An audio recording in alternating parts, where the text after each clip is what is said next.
it's me, Jerry, coming at you then. What bothers me? Today, I am talking about, I don't know how to exactly phrase this, so I'm gonna build up to what I'm gonna be talking about first. So, recently, the sequel, remake, whatever you want to call, the new Mary Poppins movie has come out. The Mary Poppins Return. So I guess, yes, technically it's a sequel, but it's also kind of a remake because, you know, they updated a bunch of the stuff. So, recently I saw it, and I'm not talking about the movie as a whole. The movie is fine. It's okay. It's not terrible. But I don't think it's anything fantastic. It's nothing like, oh my god, you gotta go see it and you gotta go see it now. Like, it's nothing like super, like, hype. You know, I'm not a huge fan of the original Mary Poppins, and I might get a lot of hate for that. But it's just not my favorite Disney movie ever. You know, there's better movies out now. Like, back then, yes. If I was born back in that day, then yes, that probably would have been my favorite movie because they didn't have much else going on back then. But as of right now, you know, there's better, you know, animation and computer and just, you know, there's just better out there. So I appreciate Mary Poppins. I like her a lot. You know, I appreciate what like her movie led to, but she's just not my favorite, you know? Sorry. Now, I saw the new one, and it was just okay. It's fine, but I don't know if it completely holds up to the original, and I don't think any movie ever would. Like, it's not gonna compete with the original. Just, you know, the original's, I think, in a lot of people's eyes, is just gonna win by a huge landslide because it's the original.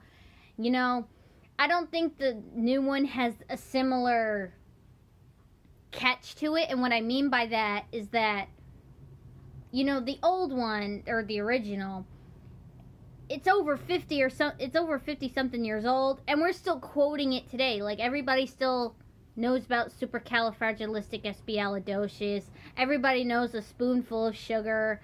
You know, everybody knows chim chimney. All those things.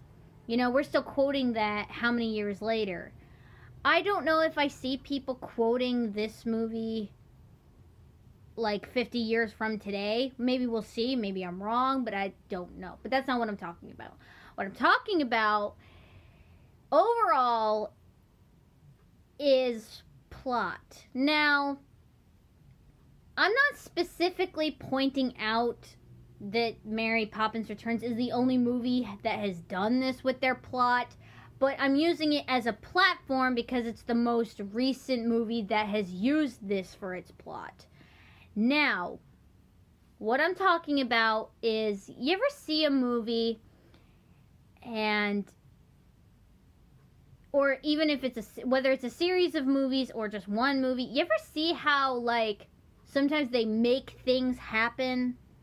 Like, they make something that would never in a million years happen or couldn't happen, and they make it happen, they force it because of plot.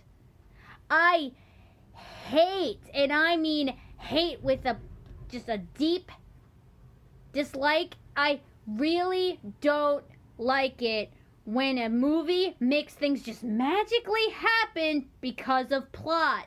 Because, hey, because they can. You know, there are many movies that have done that, but Mary Poppins Returns is the most recent thing that makes that happen. Now, what I'm talking about is MatPat, you know, the famous YouTuber who does game theory and film theory. He made a theory a year or so ago.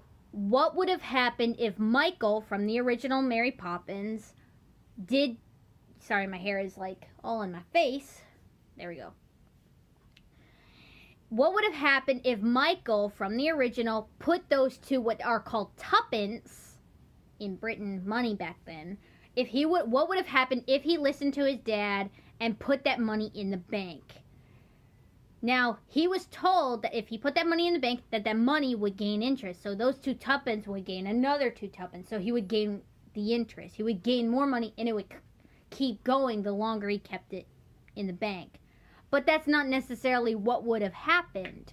MatPat made a theory if this was happening in real life, which we're supposed to believe that it is happening, like, because it's real people, you're supposed to believe it's real life situations happening, like this could happen in the real world.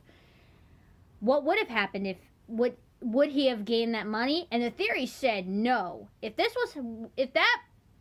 Mary Poppins, the whole like situation would have been happening in real life, Michael wouldn't have gained any money from his tuppence. He wouldn't have, just due to like the war that would be coming in the coming years, and just, he wouldn't have gained interest back then because, that money, banks don't like to round up because then they're printing money out of thin air, so they deduct down. So he actually wouldn't have gained anything on his tuppence. So he made a theory how buying the kite supplies, the string and the paper to fix his kite, was a good investment. Now, I say that he invested that money with paper and string. He spent that money, the dad, Mr. Banks. He spent that money, it's used, whatever, right? He never put that tuppence in the bank. Okay? Spoiler, the new Mary Poppins makes it where it's 25 years from the original. So it's within it, and we're going 50 years from that time, from 1910 to now. He wouldn't have gained that money. He wouldn't have gained any money, okay? So over 100 years, he wouldn't have gained money for that tuppence, okay? So just bear that in mind. So it's 25 years after the original. Michael is all grown up, and he has his own children that Mary Poppins has to look after, okay? Now, I assume, due to Disney fashion, as they do, they make it where the mother died. Michael's wife is dead. She's been dead for a year. They never really said why he took out a loan on his house. I assume to pay for the funeral. I don't completely remember if they mention it. I don't think they do. Like, why he put a loan out on the house. I don't know if it was to pay bills or if it was to help maybe pay for the wife's funeral. I don't know. But he took out a loan on his house and he hasn't paid it back. And it's a lot of money. And when the bank tells him that the due date's coming up, either he pays it or he loses the house. Now, through, again, plot! Dick Van Dyke's character, because Dick Van Dyke comes back in this movie, he plays the old man bank owner. He makes it where it magically, he tells a story about how when Michael was a boy, he put money in the bank. He put 2 tuppence in the bank, and then now that the money has gained interest, and now it magically would, over the years, it's just enough to pay for the loan. You see what I'm talking about? Magically, through the, just the magic of plot. They just make it happen. They force it. MatPat made a theory where this would never happen. He wouldn't have money, even if he put it in the bank, right? But he doesn't have that money because again, he wouldn't earn any money because of interest back then. And even if he did, he supposedly spent that money on kite materials. So where the frick did this money come from? So how the hell is he able to pay for his house? I want to know, because it's a huge problem with me.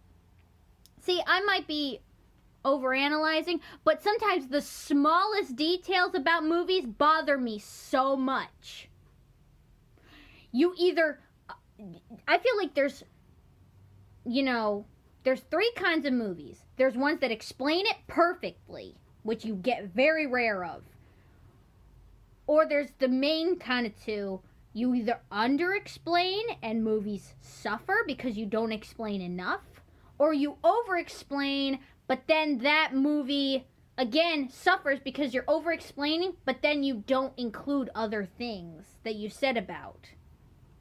You know, there are movies from my childhood or just movies from, like, my era that they over-explain things and then they never, like, bring up those details again. You know, I was telling my mom about how, like, there's a movie from when I was a kid, not from when I was a kid, like, I didn't know about it, but from my, you know, from the 90s, it's called Princess and the Pea.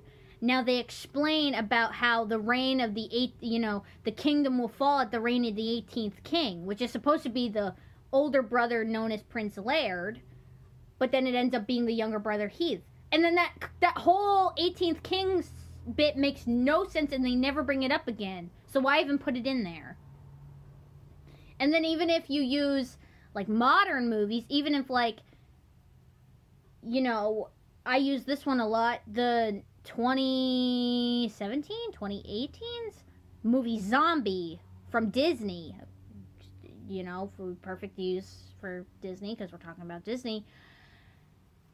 The main character, again, spoiler, she has white hair due to an enzyme issue. They don't really explain too much why she has this, but, I mean, they just give her that it's an enzyme thing, but they don't explain too much other than that, like, why they decide to give her the white hair.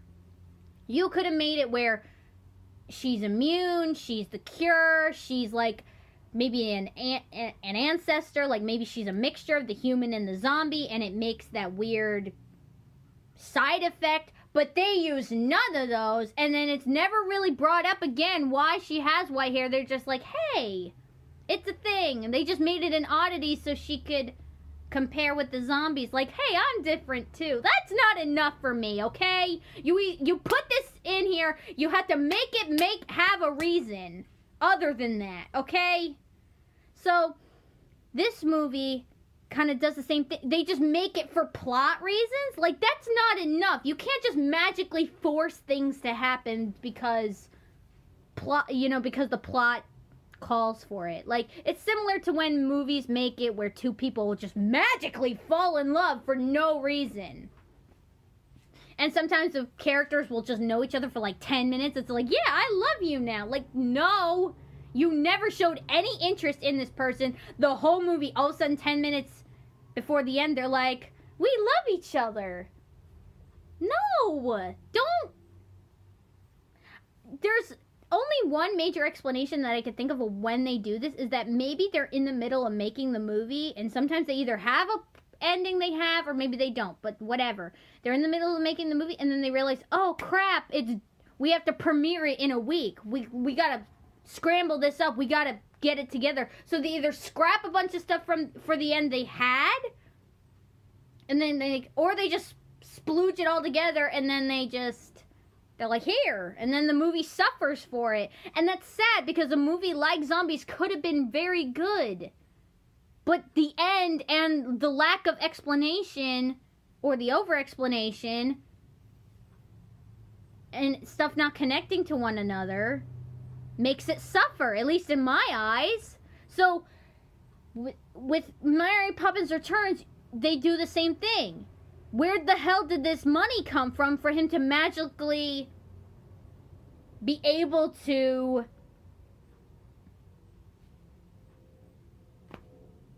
pay his loan? I don't see. You can't just magically make it happen. MatPat, if you're watching this, or if anybody knows MatPat, send him this video and make him make a video on it. But if they do, I want credit, damn it.